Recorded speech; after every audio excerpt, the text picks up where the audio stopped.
السلام علیکم قبلہ پیر صاحب.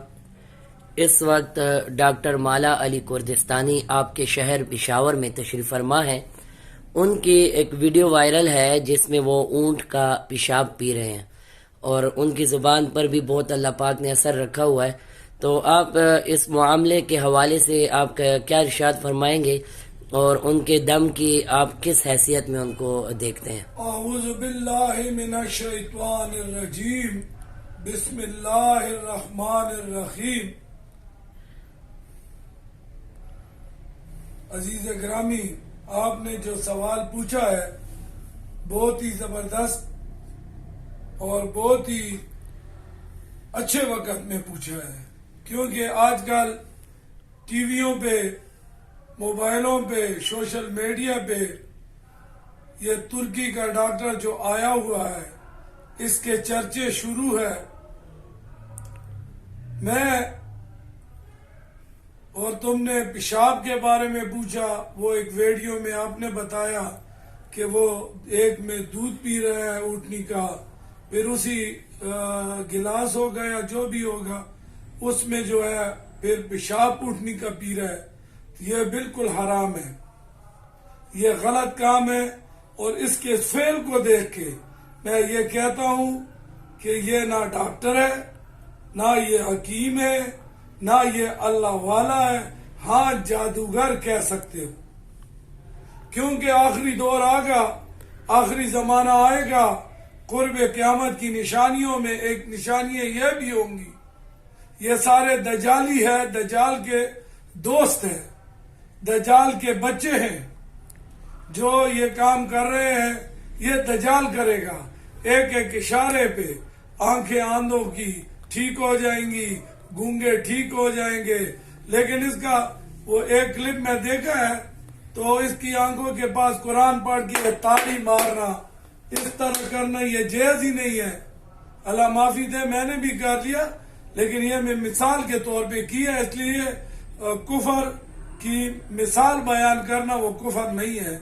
تو میں نے مثال کے لیے تاڑی ماری، ورنہ تاڑی مارنا بھی گناہ ہے اور قرآن کے ساتھ تاڑی مار کے شوف شوف کرو تو یہ بالکل مطلقاً گناہ ہے. ہاں جو لوگ کہتے ہیں کہ اونٹ کا پیشاب حلال ہے، حضور علیہ السلام نے چند صحابیوں کو کہا تھا کہ اونٹ کا پیشاب پیو. وہ صحابی نہیں تھے، وہ تو اصل میں ڈاکو تھے، وہ قاتل تھے. صحابیوں کو قتل کرنے کے لیے بیس بدل کے آئے تھے. تو وہاں ان کا پیٹ خراب ہو گیا، پھول گیا. حضور نے فرمایا ان کو فلان جگہ لے جاؤ، وہاں اونٹوں کا، ان کو پانی، اونٹوں کا پیشاب اور ان کو دودھ پلاؤ. تو حضور کے حکم پر، اور ہو سکتا ہے حضور علیہ السلام نے وحی کے ذریعے معلوم کیا ہو کہ ان کا علاج اونٹ کے پیشاب میں ہے، حضور نے حکم فرمایا ہو. ورنہ بخاری شریف، ترمذی شریف، ابو داؤد شریف، مسلم شریف اور سیاہ ستہ کی کتابیں اور مختلف کتابہ جو کہ بڑے جید علماء کرام نے لکھی ہے، وہاں کسی نے بھی پیشاب کو جائز نہیں کیا. اور نہ کسی صحابی کے بارے میں لکھا ہوا ہے کہ اس واقعے کے بعد کسی صحابی نے ایسا فعل کیا ہو. تو لہذا جو فعل نہ صحابی سے ثابت ہو، نہ عالم سے ثابت ہو، نہ حضور کے کسی عاشق سے ثابت ہو، اس کو ہم حلال کس طرح کہہ سکتے ہیں؟ امام ابو حنیفہ نے، جو ہمارا امام ہے، امام ابو حنیفہ نے فرمایا ہے کہ پیشاب پینا حرام ہے. اور حضور علیہ السلام کی ایک حدیث ابھی میرے ایک ذہن میں آ گئی ہے. سرکار نے فرمایا کہ پیشاب کی یہ چھینٹوں سے بھی اپنے آپ کو بچاؤ. بندے کا پیشاب نہیں یاد کیا، عام پیشاب، حکم عام ہے، پیشاب کے چھینٹوں سے اپنے آپ کو بچاؤ، کیونکہ یہ چھینٹے عذاب قبر کا ذریعہ بنتی ہے. تو میرے دوستو سمجھ جاؤ اور اپنے آپ کو ان گناہوں میں مت ڈالو. اللہ تبارک تعالیٰ سے دعا کرو یہ گونگا ٹھیک کرنا، بہرا ٹھیک کرنا، اور نابینا ٹھیک کرنا، یہ پیغمبروں کا کام ہے.